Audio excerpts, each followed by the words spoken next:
I'm really excited to talk to all of you all about my new book, Radical Respect. And this is a book that I wrote after I wrote my other book, Radical Candor.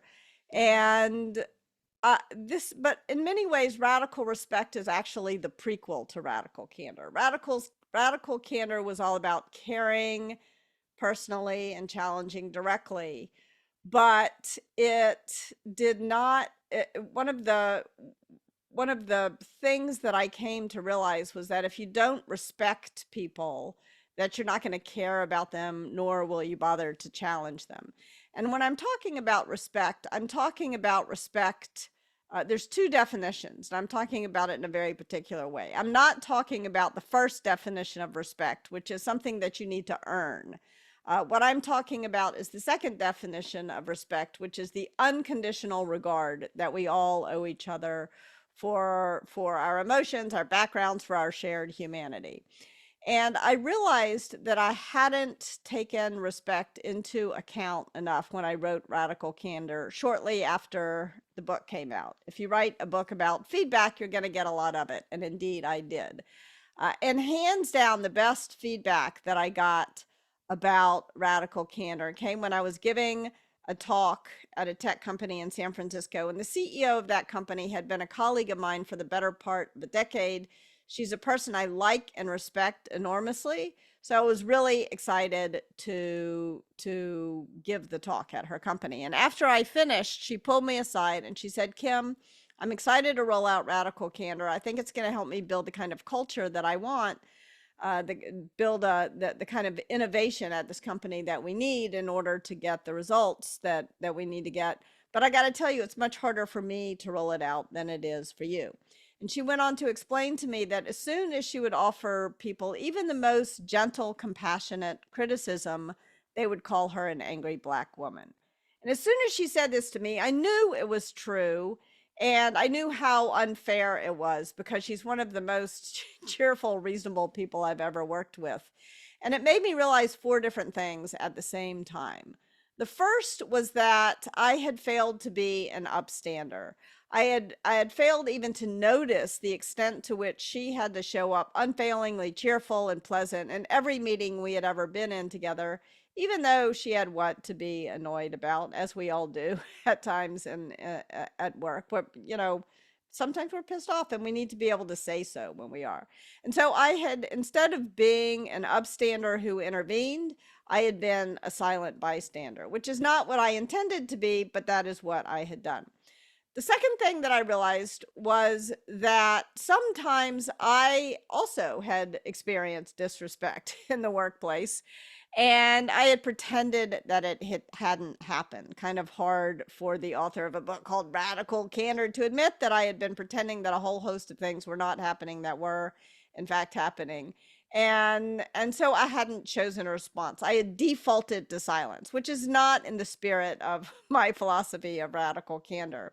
And I think I did that because I never wanted to think of myself or of my colleague as victims. But even less than wanting to think of myself as a victim, did I want to think of myself as a culprit.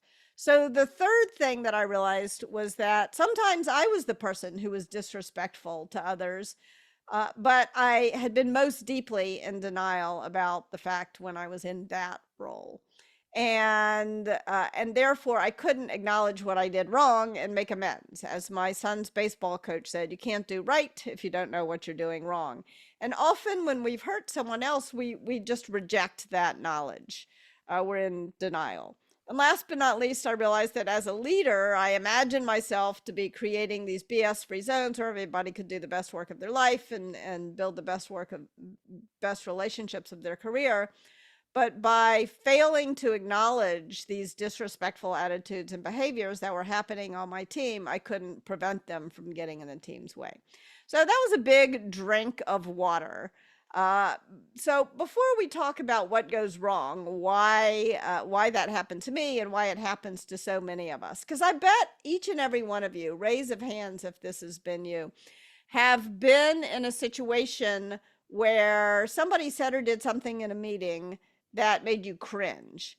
and but you didn't know what to say, and so you didn't say anything. Yes, a bunch of raising hands. And then you wake up at 3 in the morning kind of kicking yourself. So we're going to try today to solve that problem, to figure out what to say when you don't know what to say. But first of all, let's think about what creates the conditions for radical respect. Radical respect happens when we optimize for collaboration, not coercion. And when we honor everyone's individuality, we don't demand conformity. And it's interesting to think about why this doesn't always happen, because I don't know about you all, but I've never met a single person who said, what I really want is a sort of 1984 dystopic kind of work culture where everybody's marching in lockstep. That's not what we intend to create or to be a part of. And I've also never met anybody who said, I'm really dying to work in a coercive work environment. We want collaboration, and we want our own individuality to be respected. We want to work on teams where the strength of the individual is the team and the strength of the team is the individual. So what happens when we somehow accidentally go the wrong way on either one of these? We wind up in a situation that I call brutal incompetence, which is not what anybody is intentionally shooting for. So what gets in the way? Why doesn't radical respect always happen? A million things, of course, get in the way, but I'm going to boil it down to three: bias, prejudice, and bullying. And very often we conflate these three things as though they are the same thing. And so then we wind up facing a problem that feels monolithic and insoluble. We're all problem solvers. So what do you do when you're looking at a hard problem? You break it down into its component parts so you can take it one thing at a time. So I'm going to offer you, there's tons more to be said about bias, prejudice, and bullying, but I'm going to offer you some super simple definitions so that you can sort of distinguish between the three in the moment. Bias is just not meaning it. It's unconscious bias is really what I'm talking about here. Whereas prejudice is meaning it. Prejudice is a very consciously held belief, usually incorporating some kind of unfair and inaccurate stereotype. And bullying, it's not about a belief, conscious or unconscious, it's just about being mean. So what can we say when we don't know what to say? When we're in that situation, we're in the meeting, somebody says or does something, and you're like, oof, it makes you cringe, but you don't know what to say. If you think it's bias, try an I statement or just an I response. I don't think you meant that the way it sounded.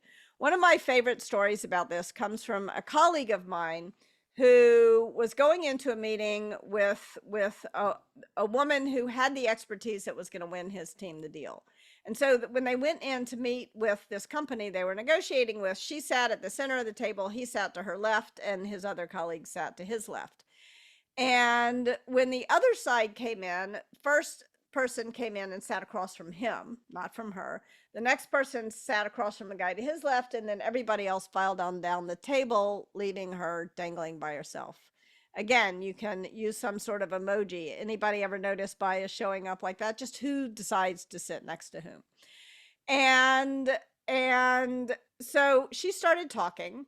And when the other side had questions, they did not direct their questions at her. They directed them at him.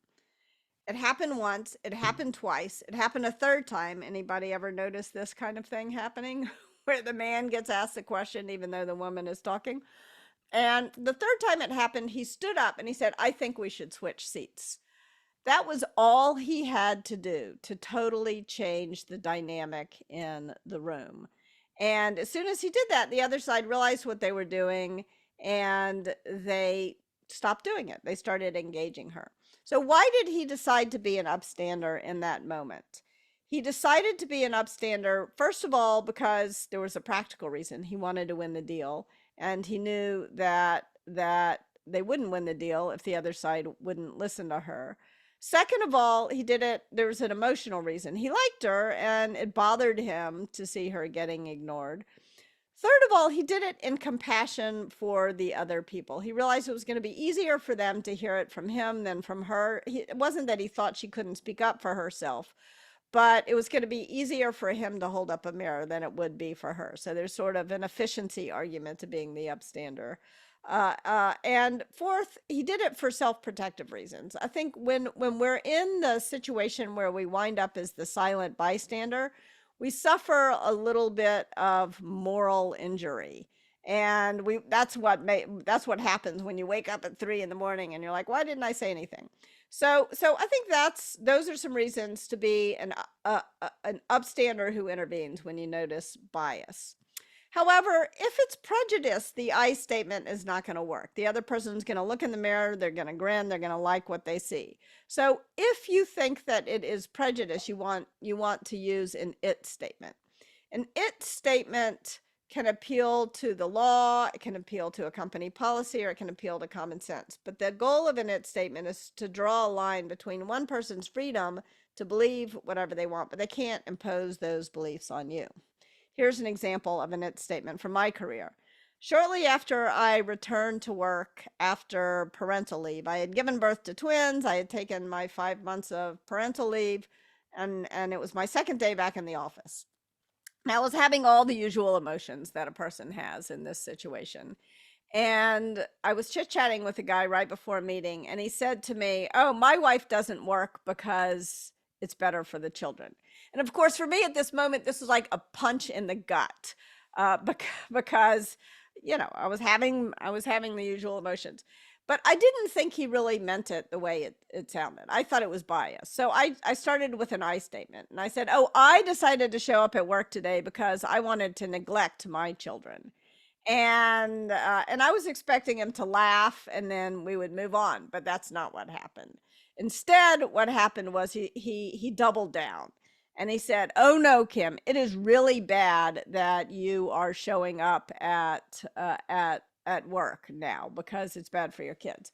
And so now I know this is not unconscious bias; this is a very consciously held prejudice that he has. And so I tried an it statement. I decided to appeal first to policy, and I said, "It is an HR violation for you to tell me that I am neglecting my children by showing up at work today."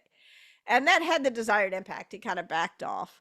And I knew I had to work with him. And so I decided now I'm going to appeal to common sense. So I take a second crack and I say, "Furthermore, it is my decision together with my partner how we raise our children, just as it is your decision together with your wife how you raise your children. And I'm guessing you don't you don't it's my guess you don't want to read my research any more than I want to read yours." And so I sort of reassured him I'm not going to report him to HR, but he needed not to impose his prejudice on me. The last it statement appealing to common sense was, "It's a good thing we're not raising children together, but we can still work together."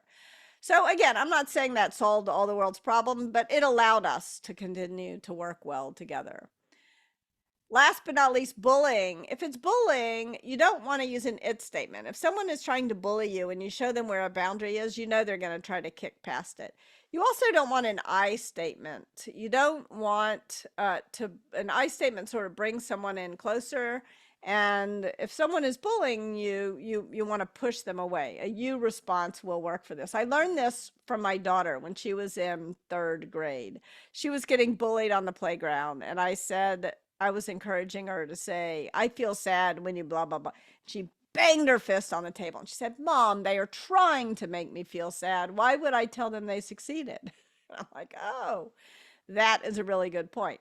So we talked about saying, "What's going on for you here? Why are you being this way?" Or even just a you non sequitur, like, "Where'd you get that shirt?" The point here is that if someone is trying to bully you, you don't want to accept whatever it is they're dishing out at you. You want them to respond to you. Again, I'm not saying this is going to solve all the world's problems. There's tons more to say about this, but I think for those moments where where we know something's wrong and we're not sure what it is or what to do about it, this can be a helpful framework. At least this has helped to me.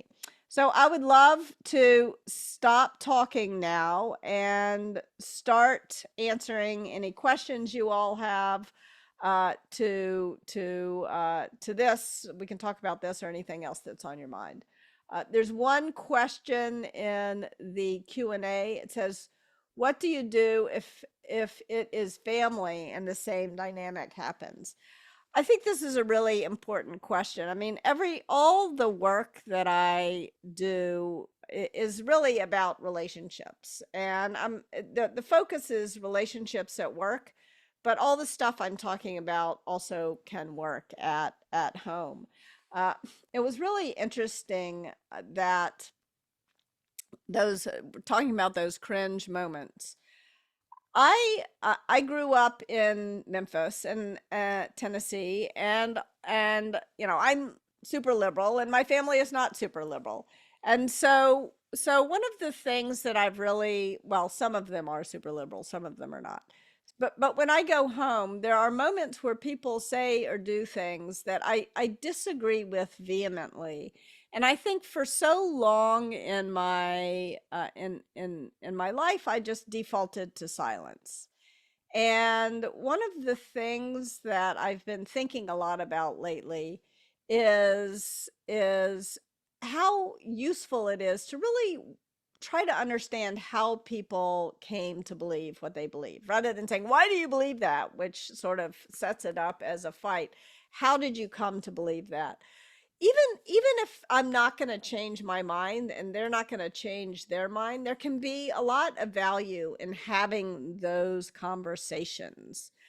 When I recently reread John Stuart Mill, who said, and he basically said, if you have a belief, even a belief that you're really committed to, if you're not willing to have it challenged, then your belief can become actually a prejudice. And so even if you don't change your mind, the fact that the other person is challenging your thinking will deepen your thinking and will keep your belief sort of alive and well. So I think in those times when especially with family where maybe you have some cringe moments, that and there's underlying deep-seated beliefs that are different, I think if you can bring that mindset to the conversation. And again, at work with this guy who thought that I shouldn't work, I didn't really want to share my research. I didn't want to have the conversation with him, and I didn't need to have the conversation. With your family, I think often because you love them and because there's a deeper relationship, it can be useful to have the conversation and to approach it. I don't have to change my mind, and you don't have to change your mind for this conversation to be useful. Let me know if that is kind of what you were talking about for those cringe moments, Manibala. And again, if I'm mispronouncing folks' name, please correct me, challenge me directly, educate me.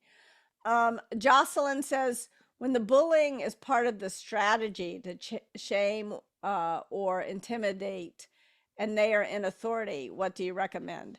This is really hard. I talk a lot about the things that leaders can do to prevent bias, prejudice, and bullying from messing up the culture on their teams. But one of the many problems is that the people who are most likely to be biased, to be prejudiced, or to bully are actually people in authority. Not because they're more likely to be biased, prejudiced, or bullying, but they're more likely to be able to get away with not having it challenged. And so this is one of the reasons why we want checks and balances, not only in our government, but in our corporate governance as well. But what if those checks and balances aren't in place and the person who is bullying you is the boss? I recommend several things that you can do. The first thing that I recommend is that you document what's happening, even if you have no intention of suing the company or using that documentation in any way. I have found that just jotting down what happens can help dispel gaslighting. Like I am not wrong about my interpretation of what's happening. And the documentation can be totally simple. It can just be even a quick email, not on your work computer and not on your work email address, but a quick email to a friend. This happened today. This happened to me. Just a quick documentation so that you are not being gaslit. The second thing is to build solidarity. You need to find other people who you can talk to, because this can be so isolating. The goal of bullying is often to isolate you. So don't get isolated. Don't allow that to happen. And then the third thing I recommend is to locate the exit nearest you. I think very often we feel trapped when we're in this kind of situation. And sometimes, of course, we are a little bit trapped. But at least in my experience, I have often felt more trapped than, in fact, I was. At the end of Radical Respect, I write a story about my very first job out of college, where I really experienced some not only bullying but sexual assault at work, and dramatic underpayment. And I felt so stuck. It never occurred to me that I could go get another job in this moment. And when I did finally get another job, I had a lot of people who knew me reach out to me and say, why didn't you tell me you were looking for a job? I would have hired you. And that was really instructive. So make sure that you uh, figure out what you could do. If it's going to be hard for you to get another job, is there somebody's couch you could sleep on if you have to take a couple of months off while you're finding another job? But figure out what your best alternative to a negotiated agreement is before you do the next thing that I'm going to recommend, which is to talk directly to the person, unless you feel like it's you're physically unsafe talking directly to the person. Sometimes people, when they bully others, they're not aware.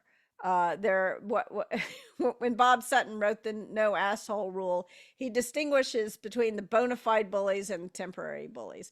And sometimes when people get a little bit of power, they act like bullies. They don't intend to, they're not aware of it. And when you make them aware of it, they knock it off. They'll actually correct the situation. So give the person the opportunity to do the right thing. The next thing you can do is you can report if you don't get if you don't have a satisfactory resolution with this person, is you can report to HR, or you can report to their boss. You can escalate. Uh, if you're going to report to HR, I want to say that HR is supposed to solve this problem, and very often HR will solve this problem. I don't want to be cynical about HR. Some of the most important mentors from my career have led HR, and I also at the same time want to acknowledge that there are situations like the one that Susan Fowler described in Susan Rigetti now described in Whistleblower, in about her situation at Uber. Sometimes HR will do the wrong thing. So you want to be aware of what the deal is with HR. But even if HR is not going to do the right thing, one of the things that I talked to Susan about is, why did you keep reporting? And she said that was my way of understanding, was this a one-off problem, or was this a systemic problem? So there's benefits to continuing to report. Next, you can, of course, hire a lawyer, and you can, of course, tell your story publicly. One of the things that gives me optimism is that there's a much deeper understanding of this problem in today's world, and you're more likely to be believed if you write your story. So those are some thoughts. Tons more to be said about that, but the problem of power is a big one. All right, so Nina asks, what if you witness someone bullying or harassing someone else at work? There's a wonderful organization called right2be.org, and they recommend the 5 Ds. So the first thing you can do if you want to be an upstander who intervenes and not a silent bystander is you can intervene directly, kind of the way that guy did. I think we should switch seats. So you can intervene directly, but sometimes that may not feel safe. And one of the reasons why I wrote Radical Respect is because I'm so grateful to the number of people who are upstanders in my career. And so I don't want to put upstanders in harm's way. So another thing you can do is you can delay. You can just check in with the person who was harmed after the event and let them know what you noticed and let them know that you care. This can have a huge impact. I'll give you an example. At one point in my career, I was giving a presentation to a big team, like 5,000 people, at big auditorium. The leader of that team introduced one of my colleagues, shook his hand, introduced my second colleague, shook his hand, introduced me. I stuck my hand out for him to shake it, and instead of shaking it, he grabs it and he kisses it, kind of leaving spit on the back of my hands. And that was gross. That was, but not the end of the world. What was even worse than that was that not a single one of those 5,000 people came up to me later and said, "That was weird. Do you want some hand sanitizer?" And then I started, that's what can make a person feel isolated and gaslit. So build solidarity, delay. You can also just create a distraction. Sometimes spilling your coffee will give everybody a chance to reset. You can also delegate. There's been so much that has been written about the problem of being a bystander, and sometimes when there's a lot of people who notice something and one person doesn't do anything, then nobody does anything. So catch someone else's eye and say, I think it's I think you're in a better situation to address this than I am. And last but not least, we're all carrying around these movie cameras in our pocket. You can document, but remember, if you document what happened, that the person harmed by the disrespectful attitude or behavior owns that documentation, not you.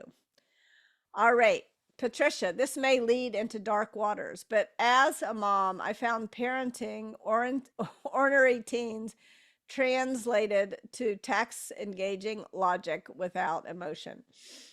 Yes. So I will say about I have kids. I have twins who are 15 now, and I will this it's very much the house of radical candor. The one thing that your that your teenagers provide you is they're eager to give you feedback. Nobody else in your life is.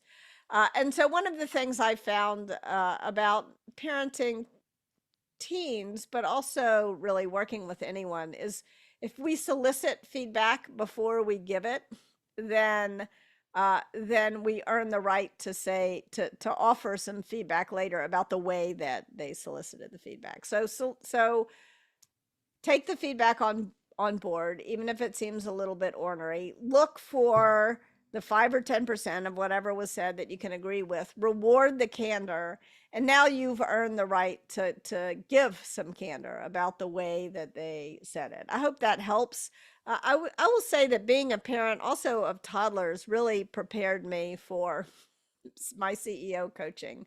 Like, one of the things that I learned when my kids were 2 and pitching those sort of tantrums that kids that age pitch is that nobody can sustain that much emotion for a super long time. And so if you can manage to remain calm, it'll burn itself out.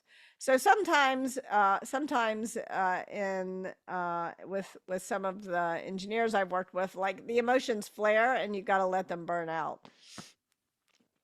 Other times when I'm the one having the emotion, they get disregarded. And so one thing I will say is that when we communicate on an emotional plane and on a logical plane at the same time.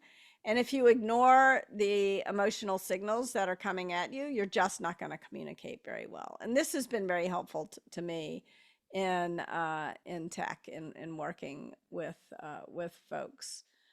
Mark said, how can humor help in a response? Your comment about prejudice sounded like it could be humorous and that you were not going to parent together.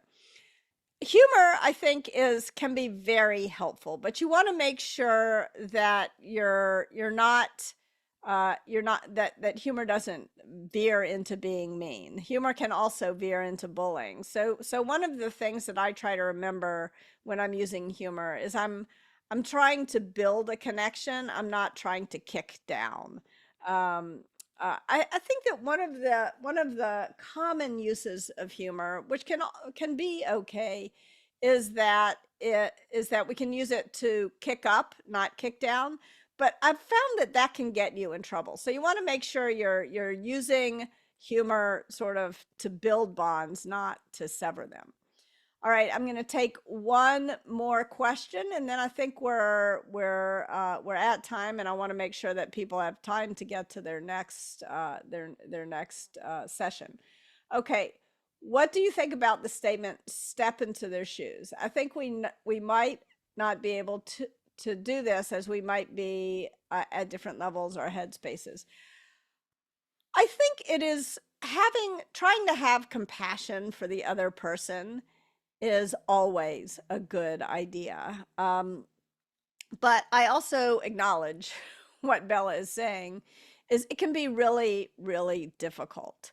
And I think it can be especially difficult when the person has more power than you.